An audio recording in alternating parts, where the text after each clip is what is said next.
నాగమణికంఠ గురించి మాట్లాడుకుందాము. ఆ విగ్గు తీయడం ఏంది, ఆ ఎమోషనల్ స్టోరీస్ చెప్పడం ఏంది, అసలు బిగ్ బాస్కి ఎందుకు వచ్చిండు అనేది మొత్తం ఈ వీడియోలో మీకు చాలా క్లారిటీగా అర్థమవుతుంది. దానికన్నా ముందు ఒకటి మాట్లాడుకోవాలి. ఈరోజు నాగమణికంఠ గ్రాఫ్ ఏదైతే ఉందో ఎమోషనల్ గ్రాఫ్ అది చాలా పెరిగింది, ఓట్లు కూడా పెరుగుతున్నాయి. కానీ కష్టపడి గేమ్ ఆడేటోళ్ళ గ్రాఫ్ మాత్రం అస్సలు పెరగట్లేదు అండ్ ఓట్లు కూడా తగ్గుతున్నాయి. బిగ్ బాస్ హౌస్ ఉన్న వాళ్ళు సింపతి ప్లే చేసి జనాలు మోసం చేయాలని వాళ్ళు అనుకుంటే అది చూసి జనాలు మోసపోవడం ఏంది?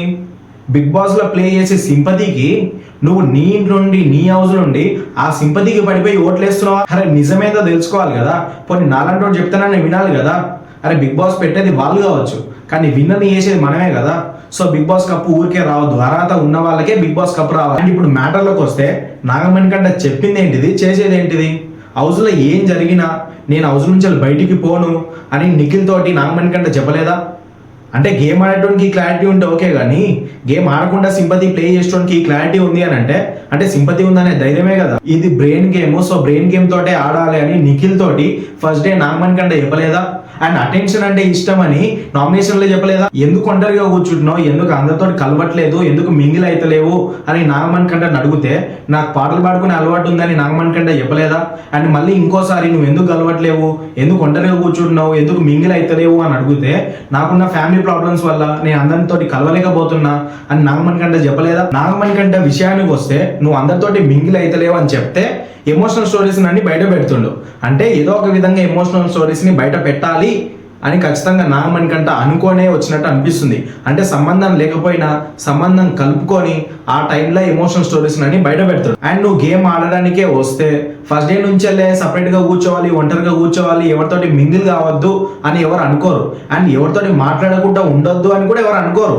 కానీ నువ్వు అనుకున్నావు. అంటే ఈ కథ అంతా ఫస్ట్ డే నుంచి స్టార్ట్ చేసామని అంటే ఇదంతా ఒక ప్లాన్ చేసినట్టు అర్థమవుతుంది. నువ్వు 10 రూపాయల గేమ్ ఆడరాని నేను బిగ్ బాస్ హౌస్లకు పంపిస్తే నువ్వు 1,00,000 రూపాయల గేమ్ ఆడితే డౌట్ రాదా? అంటే ఫస్ట్ డే నుంచేలే నువ్వు ఫిక్స్ అయినావు ఒంటరిగా కూర్చుందామని. అంటే నువ్వు ఫస్ట్ డే నుంచేలే ఫిక్స్ అయినావు అని అంటే మరి బిగ్ బాస్కి ఎందుకు వచ్చినావు? అంటే గేమ్ ఆడనీకనా లేకపోతే ఎమోషనల్ స్టోరీస్ అన్ని బయట చెప్పనీకనా? అది మళ్ళీ ఫస్ట్ డే నుంచేలే స్టార్ట్ అయ్యింది. నాగమణికంఠకు ఎమోషనల్ స్టోరీస్ ఉన్నాయి, దాన్ని కాదనట్లేదు, నేను ఎమోషనల్ ఫీల్ అవుతున్నా. కాకపోతే ఎమోషనల్ స్టోరీస్ని అడ్డు పెట్టుకొని సింపతి ప్లే చేసుకుంటా గేమ్ ఆడడం తప్పంటున్నా. ఎందుకనంటే గేమ్ ఆడి కష్టపడేటోళ్ళు చాలా మంది ఉంటారు. నువ్వు సింపతితో ఆడితే అన్ని ఓట్లు నీకే పడితే మరి కష్టపడేటోళ్ళకి ఏం ఓట్లు పడాలి? నాగమణికంఠ చాలా బాగా మాట్లాడతాడు, కానీ అంత సింపుల్గా మాటలు వదిలేసే వ్యక్తి అయితే అస్సలు కాదు. కానీ ఇవన్నీ జరుగుతున్నాయి అని అంటే పక్క ప్లాన్ తోటే వచ్చింది అనేది చాలా క్లియర్గా అర్థమవుతుంది. అండ్ ఆయన ఏవి గురించి మాట్లాడుకుంటే వాళ్ళ మదర్ 2019లో చనిపోయినరు, అంటే ఒక 5 to 6 years అవుతుంది. అండ్ తన స్టెప్ ఫాదర్ తోటి సరిగ్గా రిలేషన్ లేదని చెప్పిండు. కాకపోతే ఈ ఫోటో చూస్తుంటే రీసెంట్ ఫోటో లాగానే అనిపిస్తుంది. అండ్ నిజం ఏంది అనేది మీకే వదిలేస్తున్నా. అండ్ తన వైఫ్ తోటి కూడా చాలా గొడవలు అయినాయి, యూఎస్ నుంచి వెళ్ళిపో అని చెప్పిండు ఏవిలా.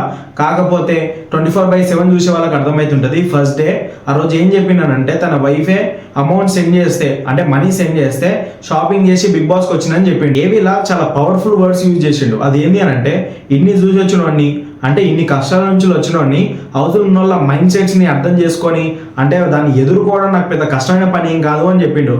కానీ హౌస్లోకి వచ్చిన తర్వాత అన్న ఎమోషనల్ స్టోరీస్ని అన్ని బయట పెట్టి అంటే మాట్లాడిన దానికి చేసేదానికి అసలు సింకే లేదు. బిగ్ బాస్ హౌస్లో ఏవైతే ఎమోషనల్ స్టోరీస్ చెప్పిండో నాగమణికంఠ దానికి ఏం పెద్ద టెన్షన్ పడకండి, అవన్నీ ముందు ఏవీలనే చెప్పిండో. సో బిగ్ బాస్ కంటెస్టెంట్స్కి కొత్త అనిపించేమో కానీ ఏవీ చూసిన ఆడియన్స్కి మాత్రం కొత్త ఏం కాదు, ఆల్రెడీ ఏవీలనే మేము చూసినాం. కాబట్టి నాగమణికంఠ గురించి ఆల్మోస్ట్ చెప్పినా నేను అనుకుంటున్నా, అంత కవర్ చేసినాను కూడా అనుకుంటున్నా. అండ్ మీరే కాకుండా మీతో పాటు ఇంకా మీ ఫ్రెండ్స్ ఎవరైనా బిగ్ బాస్ చూసే వాళ్ళు ఉంటే వాళ్ళకి ఈ వీడియోని పంపించండి. ఫస్ట్ ఎమోషనల్ ఫూల్స్ కాకుండా ఆపండి. అండ్ దాని తర్వాత మన ఛానల్ని ఇంకెవరైనా సబ్స్క్రైబ్ చేసుకోకపోతే సబ్స్క్రైబ్ చేసుకోండి. నేను ఎప్పుడు వీడియో పెట్టినా మీకు చాలా ఫాస్ట్ నోటిఫికేషన్ వస్తుంది. అండ్ ఇంకో వీడియోతో కలుద్దాం.